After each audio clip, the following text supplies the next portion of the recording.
Right, a very short bookshelf tour today. We'll finish off this top shelf. We were doing the Pratchett last, and let's get a couple of little things out of the way here.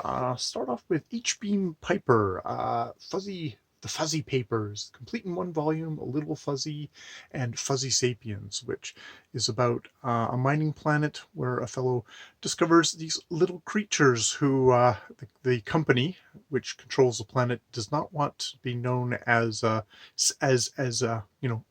sapient creatures, fuzzy sapiens of the of the thing.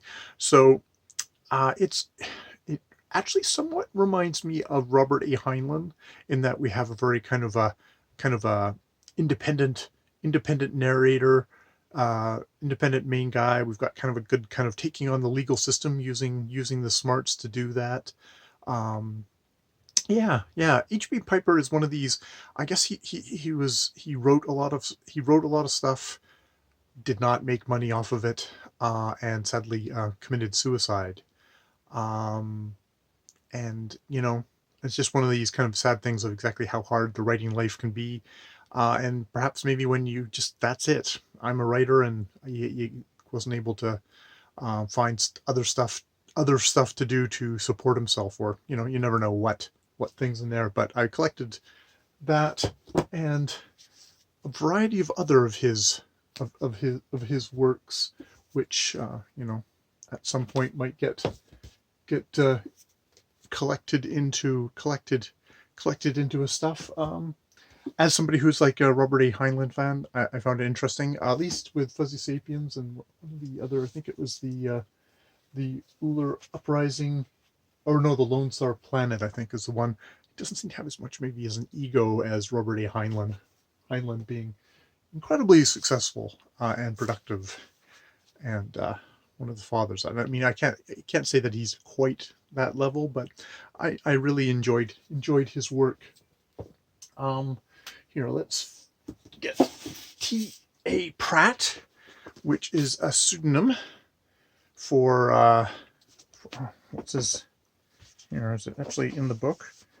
Basically, it's a urban fantasy book of with a kind of kick-ass female protagonist. Does it actually say anything? No, it doesn't. But using the initials T.A. Pratt to try to imply that this is a female author, when it's actually a male author writing a female kind of kick-ass, very hard-nosed protagonist.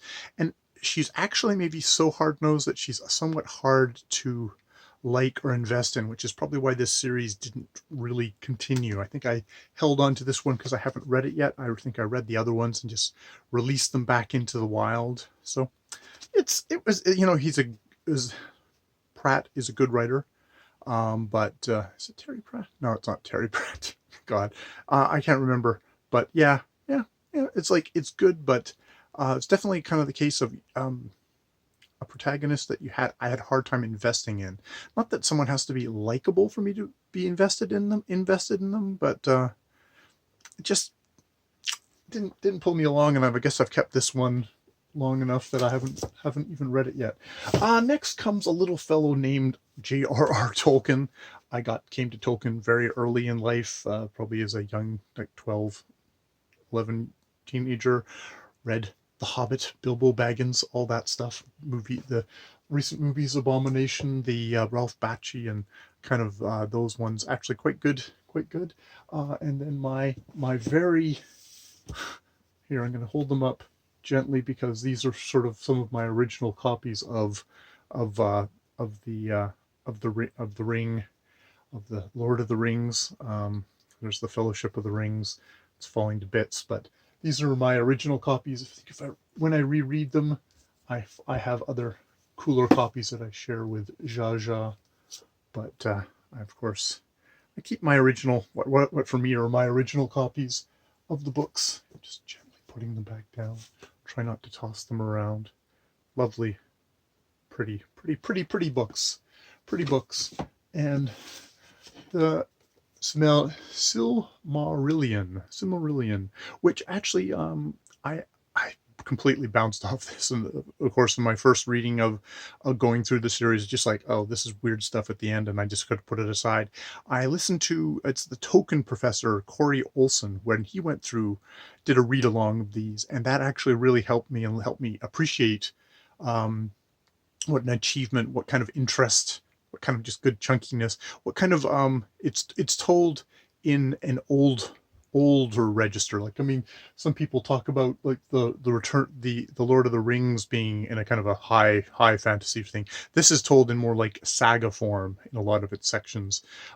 So it takes a certain kind of education on how to read that sort of thing to kind of fully appreciate that, and just how amazingly compressed this story is. This has, like, 100,000. This has 100 Lord of the Rings in the pages. Some of those Lords of the Rings summarized in a page or two.